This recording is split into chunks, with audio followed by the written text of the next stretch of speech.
And welcome back to our discussion related to the slave ships. Now we're going to turn our attention to what are known as the Negro slave ships. Now this is very important with respect to reparations, because this is one of the reasons why it's so important to have that Truth Commission and have that study related to reparations, so that people are not blindsided and people are not caught off guard by facts that will undoubtedly emerge related to the transatlantic slave trade. And so this is, again, one of the reasons why it's prudent to avoid discussions about race-based reparations and wealth gaps and things like that that would serve as the foundation for reparations or that reparations discussion. And so it's very important to focus on lineage, and we're going to look at exactly why. These are just a couple of examples of things that might be thrown in there that then derail the entire discussion in terms of reparations. And the two ships we're going to be looking at are the Negro Merchant and the Brotherhood Negro, or the Negro Brotherhood. The first ship we're going to look at is this Negro Brotherhood or Brotherhood Negro ship. And this ship is apparently owned by three brothers, and they are the Collier's brothers, and also a person named John Betterly. This ship is flying the Great Britain flag and is registered, according to this record, in London. And so a major question in terms of doing research in terms of reparations is who were the owners of this particular ship, and what was the background, what was the demographic of each person who was an owner. And so there's a dearth of information related to this ship and related to the owners of this particular ship. And this title, Brotherhood Negro or Negro Brotherhood, is typically reserved for a group coming out of Seville. And as we've discussed before, these are individuals who represent the Negro Brotherhood or the Brotherhood of Negroes. Now, what is available related to this ship is information related to the voyage. And so you see here that this ship was captured by Dutch, and this was after the embarkation of enslaved individuals, and then the enslaved people were disembarked in the Old World. And so the original goal was thwarted. The voyage began in London. And of course, these types of dynamics bring into question the extent to which those individuals who are classified as Negro were actively involved in the transatlantic slave trade as human traffickers themselves.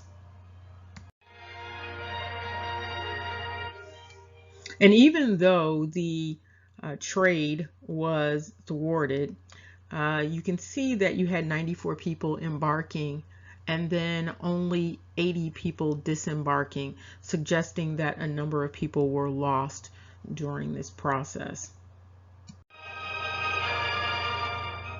And behind that ship, we have another ship. This particular ship is known as the Negro Merchant.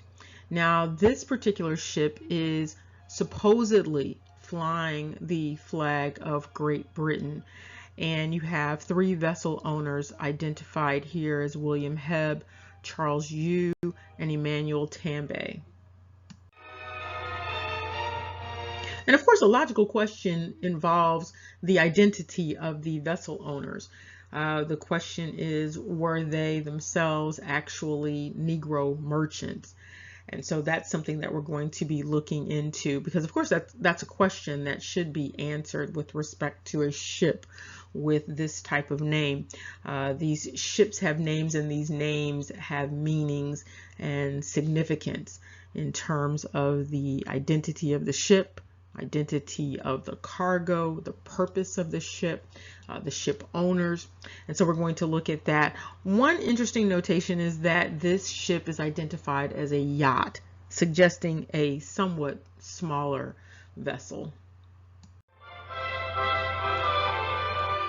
This ship also has an interesting notation related to the number of people embarking and disembarking.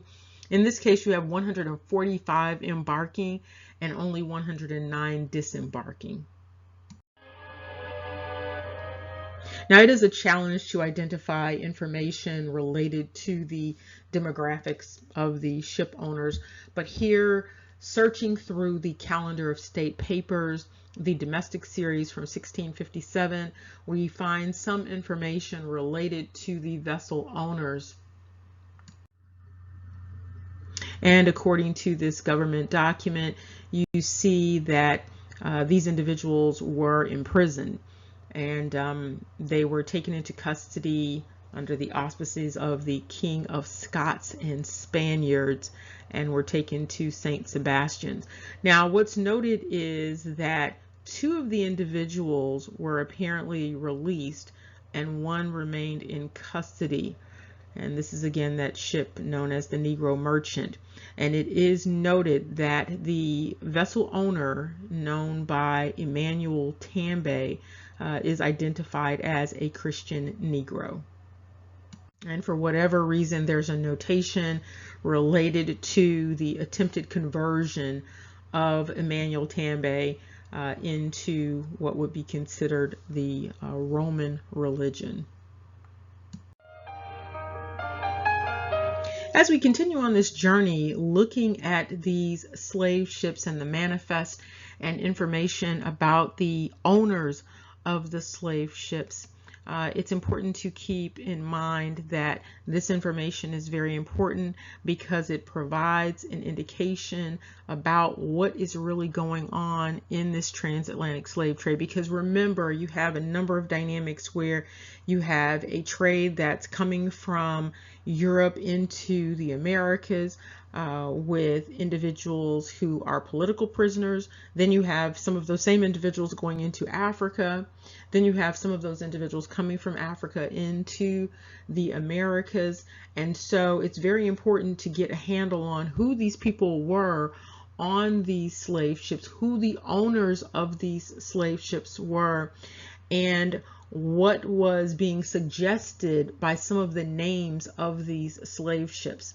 And so in terms of getting information for a truth commission, this is all very important information. Remember, knowledge is power. Take care. See you soon.